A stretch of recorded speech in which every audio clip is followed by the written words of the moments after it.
Welcome, everyone, to another episode of Bases Loaded. I'm Blake Munroe, where I'm joined weekly by Jeff Howe and CJ Vogel. And guys, we got another series in the book. We got another midweek game in the books. We've learned a little bit more, I would say, but let's back it all the way up to Michigan State, where Texas goes 3-0. They only allow 2 combined runs on the weekend. I think that's definitely a highlight. But y'all's thoughts off the cuff. Look, you play anybody in the Power Four. You play anybody in Division I over a 3-game series and only allow 2 runs. You're working with something pretty special, right? That is a really good outing from the guys on the hill. And, you know, to back that up, when guys reached base, you didn't have any extra outs given to the opponent's lineup. So 2 runs in 3 games allowed, really 4 games when you add UTRGV as well. That is spectacular stuff. And you're starting to see, and we talked to Schloss a little bit Thursday morning.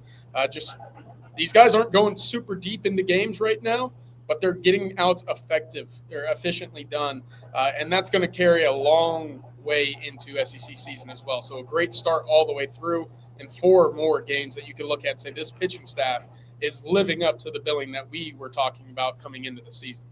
Yeah, I think Thomas Burns, we're starting to see, guys, is maybe emerging as kind of the stopper for this team. Just the way he can mix his off-speed stuff with that fastball. It's moving at 96, 97, and it's nasty right now coming out of his hands. So I like the way this pitching staff is setting up. But I'll tell you what the big takeaway for me was, Blake, in that Sunday game.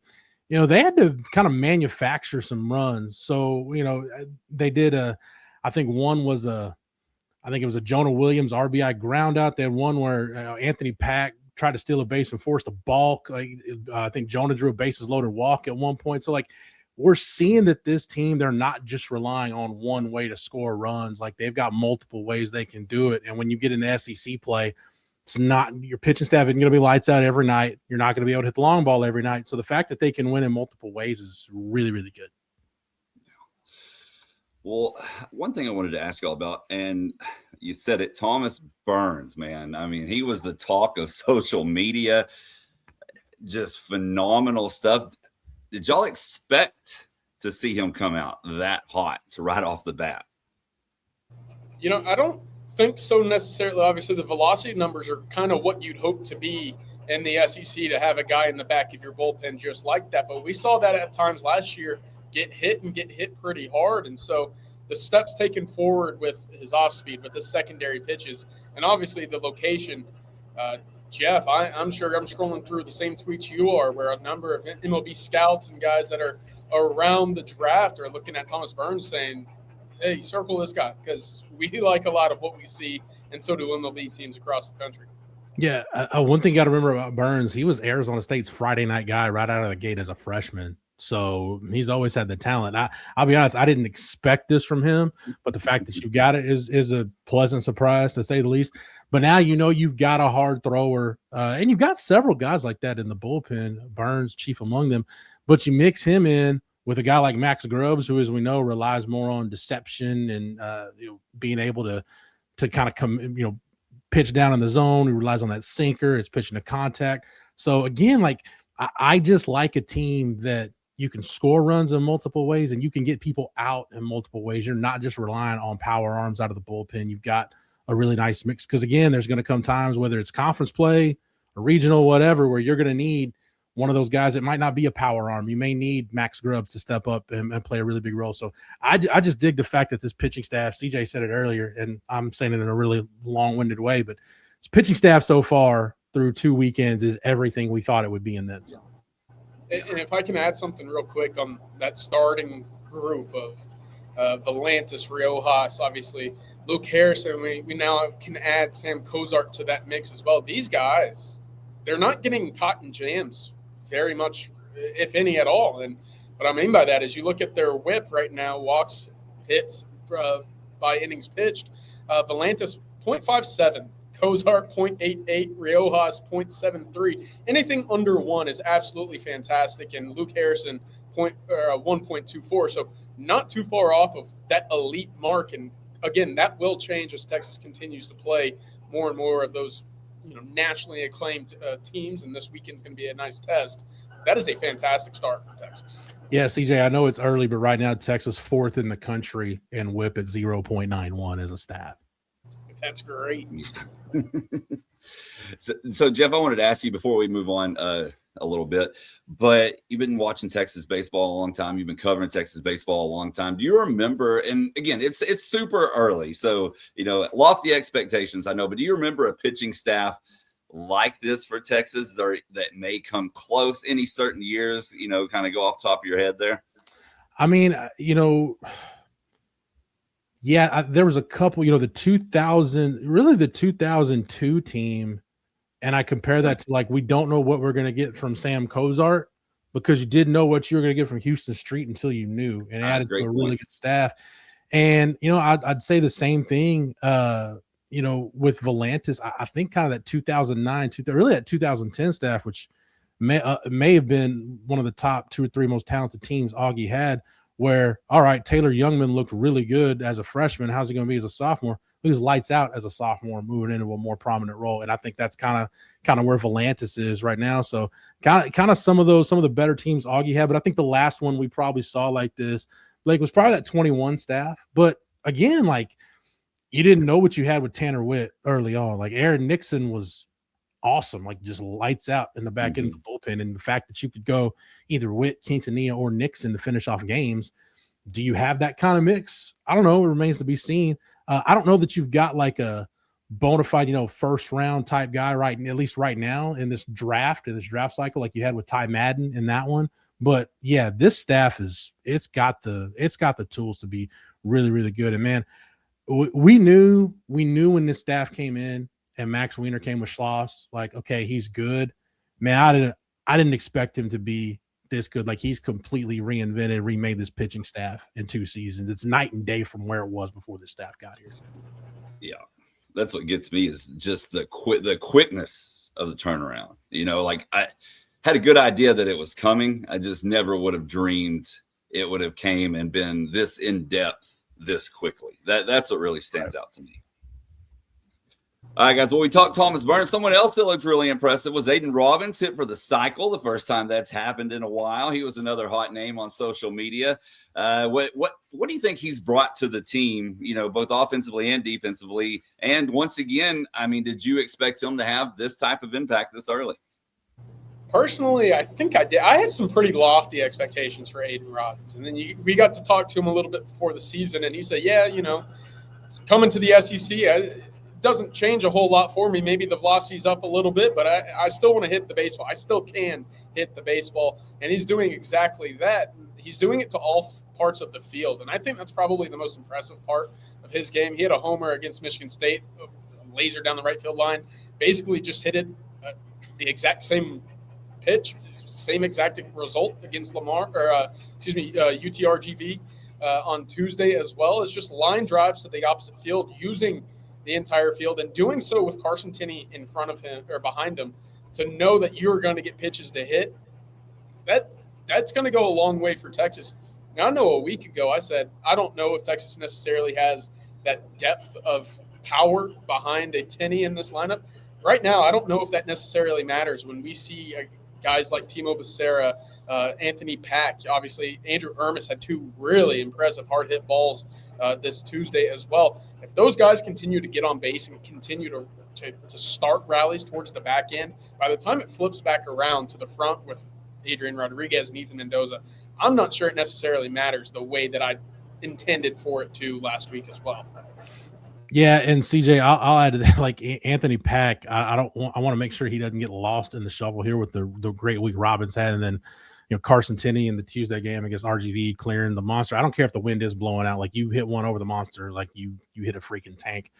Anthony Pack's hitting 435 right now. And just his natural feel for the game is the kind of stuff you can't coach. He's just got some incredible raw tools. And to think he's still really just figuring out how to do this. Because again, I'll remind everybody, his high school field that he played on did not have an outfield fence. So along with playing the toughest outfield position at Disch-Falk, now you got to get used to playing the fence as well. So just scratching the surface, love what he does. But man, dude, when you hit the way Robbins hit at Seton Hall, he was going to hit at some point. I didn't think it would click this early for him. Well, you mentioned first rounder, and that actually spurred my memory there for a second because I wanted to ask y'all. StreamYard going crazy. Wanted to ask y'all a question. So the other day, Joe Doyle with the Overslot, big minor league guy, really kind of tuned into college and minors both. But he said something about Adrian Rodriguez, that he's their number one prospect for 2027, the 2027 draft class. Not number one at his position, number one overall. You think that's warranted? I think that's more of a projection, obviously, right now than like the proven commodity. But knock on wood, he's been really good defensively at shortstop. So, a guy that has some athleticism like he can, multiple tools with the bat in his hand, can hit from both sides of the plate. He could play third, he could play short, so he could play probably either corner infield spot, either middle infield spot. I think just from a versatility standpoint, I can see it. He's not there yet, but we talked about it before the season started. I think it was D1 Baseball. I think had him ranked as the number 12 shortstop in the country. And I said, man, if Adrian Rodriguez is playing at a top 8, top 12, top 15 type guy at shortstop nationally, this team's in Omaha with a chance to win it. So I don't know about you, CJ, but I've been gruntled with the way I've seen A-Rod play short so far. I like the way that you put that, Jeff. And no, I don't necessarily have a feel for projections in the MLB draft. I will add that over the weekend I did hear that some high praise for Carson Tinney in terms of going early and next or this upcoming MLB draft. But for A-Rod, look, you come to town and immediately at Texas as a freshman, you earn a spot in the starting lineup at a premium position. That typically indicates that you have a bright future in the sport. And to carry over with a reshaped body as well, right? He lost some weight. He looks good. He's moving well. Obviously, the speed and the ability to take extra bases is there, but the hitting for pop on both sides of the plate at the shortstop position, that's always going to project well, and doing so in the SEC as well. He's gonna hear his name very early in a year and a half. All right, guys. Well, as we do every week, let's take a look at the polls here. And Texas still ranked number 3 in the majority of them, including the National Collegiate Baseball Writers Association, D1 Baseball, USA Today, and then number 6 in Baseball America and Perfect Game. So those numbers continue to get closer and closer together. Any thoughts before we look at this weekend series? Look, Texas continues to win their games, and right now rankings don't matter a whole lot, and this more so goes to the praise of, the starting pitching and the bullpen that we've seen, not allowing really any runs at all. But you look across the country, teams have fallen in games they should have won, right? You have a single-digit number by your name in the rankings. You're expected to win the majority of games that you've played, and we've watched LSU fall. UCLA has fallen. Georgia went to 13 innings with Troy and ended up falling at home. So there's plenty of games across the country that you could look at and say, hey, Texas should be ranked, X, Y, or Z. They've won all their games. This weekend, to me, is going to be very important to see how they stack up against a team that just played in the national championship. Ohio State, Baylor's a solid program still from the Big 12. So we'll wait and see. But ultimately, that 3 to 5 range is perfectly fine with me. Yeah, those Tuesday games can be, they can be something else just because, you're coming off a weekend series. You're probably throwing guys that haven't pitched a ton. You want to get some guys in there. There's a lot of excuses sometimes to lose a Tuesday game, but 2 Tuesdays, 2 run rule wins. Can't ask for more than that. What more can you ask for, like you said? All right, well, this weekend, if I can get this to show the right thing, this weekend, there we go. I'm having a little trouble today. It's just been one of those days. Blake's in super regional form on Bases Loaded. The big game everyone has had eyes on since the beginning of the season is obviously the Friday game, Coastal Carolina. Then, CJ, as you said, they'll take on Baylor, followed by Ohio State on Sunday. But, I think it's a no-brainer, guys. We learned the most on Friday night. We do, and that's even, we'll see. Coastal's still a talented team, even though their top 2 weekend starters are done for the next several weeks with injury. So, that hurts. But, bottom line, if you keep playing good defense and you keep pitching, I mentioned earlier Texas is 4th in the country in WHIP. You're leading the country right now in team ERA. So, man, if you pitch well and you play good defense, that's going to help you win a lot of games.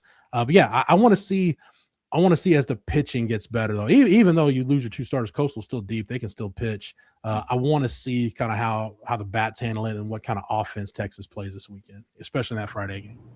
I feel robbed a little bit that we didn't get to see a Texas lineup against Cameron Flukie. That's, again, a top 10, top 15 projected arm in the upcoming MLB draft. So that's a shame, right? So unfortunate there, but, again, getting to see a team that made that deep run a year ago this early in the season, I think is fantastic for Texas. And Schloss mentioned this actually Thursday morning during his media availability before the team took off for Houston. Texas teams that he has coached against in the past, when they make the change from early season at-home series or games to that of a natural playing surface, you could sometimes see or sense or just kind of observe, kind of that acclimation process to the natural surface. Texas only has 4 errors on the year in 8 games. What does that look like playing on traditional grass and dirt? I'm not saying I'm expecting a huge setback. Texas has been doing just fine in the field, but this weekend that will be something to monitor, obviously, with a number of SEC teams having the traditional grass and dirt on their home stadiums.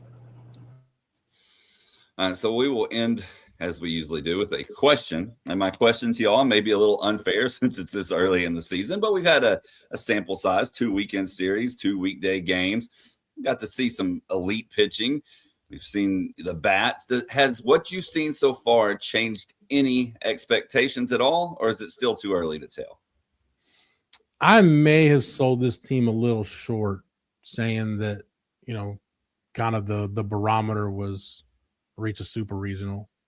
Like, you're starting to see teams around the country, and I'm not saying if they don't make it to Omaha, then it's a bad season because, where are you health-wise and mentally after that grind of an SEC schedule?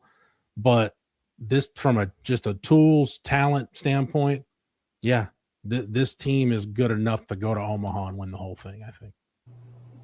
Look, if your arms and the way that Texas is able to be led by their starting pitching, and especially towards the back end of the season, if these guys are able to extend 6 or 7, or, for Valance's sake, if he's getting almost perfect game calls in the 5th inning of every start, that will save Texas and put them in positions to win games they probably shouldn't have.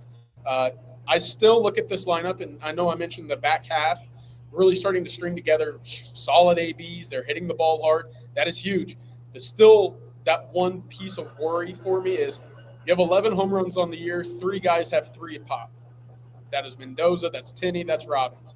Can you get that quick, easy run via the long ball like we have seen in years past? I know Rylan Galvan was a guy last year that you looked at and just said, anytime Texas needs a big hit, it felt like he was a guy that did that. Flores was another guy. Obviously, Gasparino too. So do you have the 1 through 9 power ability in the lineup? I know not every lineup will ever have that, but we'll see. That's kind of where I'm wanting to see this lineup continue to grow. But altogether, the pitching is going to take this team a very, very long way this year. And I got one more for you because it just hit me. And so here we are. I was actually asked this the other day on Coffee and Football, but Anthony Pack, he's batting at the very end of the lineup. And the person that asked this, I think it was David Keith Williams in the chat, if I remember correctly. If not, my apologies. But he said, what are your thoughts on Pack? And then he said, personally, I would like to see him, be higher. A couple of people said the same. My line of thinking is, number one, he's a freshman. Eventually, most likely going to hit a wall. At some point, statistically, it's bound to happen. Number two, he is hitting well, which helps set the top of your lineup up well, in a good spot as well. What are y'all's thoughts on that question? Keep him where he's at. Keep him where he's at, because if he can get on base and then you bring up Ethan Mendoza on the top of the order, exactly. Now you've got the potential to drive him in. So just keep him where he's at. As long if he's comfortable in the 9 hole, which he certainly seems to be right now, no reason to move him. I think the same thing. I also wanted to mention this. Look, Texas getting the free base and getting the extra base has done a fantastic job so far this year. 14 stolen bases and 17 attempts. I believe the battery has only been attempted to steals against twice. I think we may have lost him, Jeff. That's all right. I agree with what CJ was saying. I was going to give him a second to come back, but there he is. Finish your thought, CJ. Go ahead. It's one of those days, like I said. Well, I know it. Look, Texas only had 2 stolen bases tried against them this year. Both guys have been thrown out. They've done a fantastic job taking the extra base. And at the plate, only 21 walks so far this year, given up by the staff. They've taken 50 at the plate. So there's the extra bases that we've talked about. And, again, that allows you those big innings to just kind of pop up out of nowhere. All right, guys. Well, that's going to do it for this week's episode of Bases Loaded. Of course, we'll be back next Friday. We'll have a little bit more to talk about after they are away from home for the first time. Not a true road game, but still a neutral site game. So we'll take it. We'll see how they perform. Hope you all have a phenomenal week, and we'll talk to you next Friday.